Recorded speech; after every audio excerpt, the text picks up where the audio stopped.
Hi, in this video I'll help you get to know your car a little better. At the end of this video I've put together a straightforward infographic that summarizes all the key points. Like, subscribe and comment below. It really helps. Okay, let's dive into a modern automotive mystery. Seriously, this is a story full of misdirection, hidden clues, and a final twist that could literally save you thousands of dollars. We're going to be talking about a car that looks like it's having a total meltdown, but the real culprit? Well, it's hiding in plain sight. So, picture this. You hop in your car, turn the key, and bam! The dashboard just lights up. The check engine light is on, the car is running like garbage, and your mechanic pulls a list of error codes that's a mile long. You know, the first suspect is almost always the most complicated and expensive part, the car's main brain, the powertrain control module, or PCM. But, as we're about to find out, jumping to that conclusion is a very expensive mistake. All right, so every good mystery kicks off with a pile of confusing evidence, right?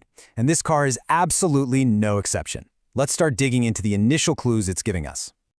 Now, just look at this mess. I mean, what's wild here is not just how many codes there are, but how all over the place they are. You've got fuel sensor codes, a bunch of injector circuit faults, codes saying the engine's running lean, and even a misfire on a specific cylinder. It's just an overwhelming flood of data that seems to point in a dozen different directions at once. So when you're faced with this kind of digital chaos, it's really easy to see why pretty much everyone would point the finger at the PCM. It's the central hub. It controls all these different systems. The logic seems pretty simple, right? If everything is going haywire at the same time, the thing in charge must be broken. Well, that's exactly where our investigation takes a very sharp turn. Right when we think we've got our suspect cornered, a brand new piece of evidence pops up that completely changes the game. This is the plot twist that reframes the entire mystery. This is that moment. You know, the one in the crime show where the detective gets a call that turns the whole case on its head? One more code appears, and it turns out to be the key that unlocks this entire puzzle. It is a complete game changer. And here it is, P0220, a circuit fault for the throttle position sensor. So why is this one little code so incredibly important? Well, because a lot of the other codes could just be performance issues, but this one is specifically screaming that there is an electrical circuit failure. It's like a cut telephone line. And when you add this clue to our big list, it becomes the one piece of the puzzle that makes everything else make sense. So here's the absolute kicker. With that new P0220 code, we now have confirmed electrical circuit faults. We're not talking about performance problems anymore. We're talking about actual breaks in the wiring in 3 totally separate, unrelated systems. Let's just break that down for a second. We've got the fuel system with all its injectors and sensors going down. We've got the throttle system with its position sensor circuit cut. And then you see the results of all that in the engine management, the lean codes and misfires. You know, for the main computer to fail in such a weirdly specific way, across 3 different circuits all at the same time, it's just incredibly unlikely. There has to be something else connecting them. And this is where a great mechanic earns their money. It's about moving past just reading a list of codes. You can't look at each clue by itself. You gotta find that single thread that ties them all together. Let's put on our detective hats here. What single thing could possibly take out all of these specific parts? They're in different places on the engine, doing different jobs. What is the one thing they all share? And boom, there's our answer. It's not the computer, it's the car's nervous system. All the wires for these parts that seem totally unrelated, they're all bundled up together, running side by side through the same main engine wiring harness. The problem isn't digital at all, it's physical. So with this new evidence, our whole investigation pivots. We are no longer hunting for a faulty computer chip. We're now on the lookout for actual physical damage to the car's wiring. And when it comes to harness damage, there are usually 3 main culprits. First, and you'd be surprised how often this happens, rodent damage. A mouse or a squirrel decides your engine bay looks like a nice place to live and chews through a bunch of wires for lunch. Second, you've got heat damage. The harness gets too close to the super hot exhaust and the insulation just melts away. And third, there's chafing damage, where vibrations from the engine slowly rub the harness against a sharp metal edge until, eventually, the wires just break. Okay, so now that we know the likely cause, what's the right way to handle it?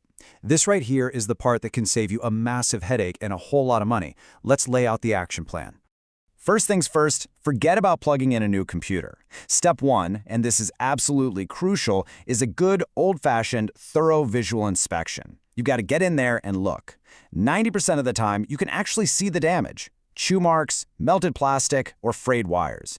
It's only after you've looked that you should move on to the fancy electrical tests to check for broken connections or shorts. Let this one sink in. Seriously, this should be your mantra if you ever find yourself in a situation like this. The single most important thing to take away from all this is to physically check the wiring before you even think about buying a new computer. And the reason this is so important is because the stakes are incredibly high. Choosing the wrong path here doesn't just waste your money, it can actually make the problem a whole lot worse. Just look at this comparison. It's night and day. If you make the mistake of replacing the PCM first, you're out at least $1,200. But here's the real gut punch. Because the wiring is still broken and shorting out, it will instantly fry your brand new, very expensive computer. You're right back where you started, only with a much lighter wallet. The correct path? Fix the wiring first. It solves the actual problem, and most of the time, it saves the original computer. The financial hit here can be huge. A simple wiring repair, that's your best case scenario.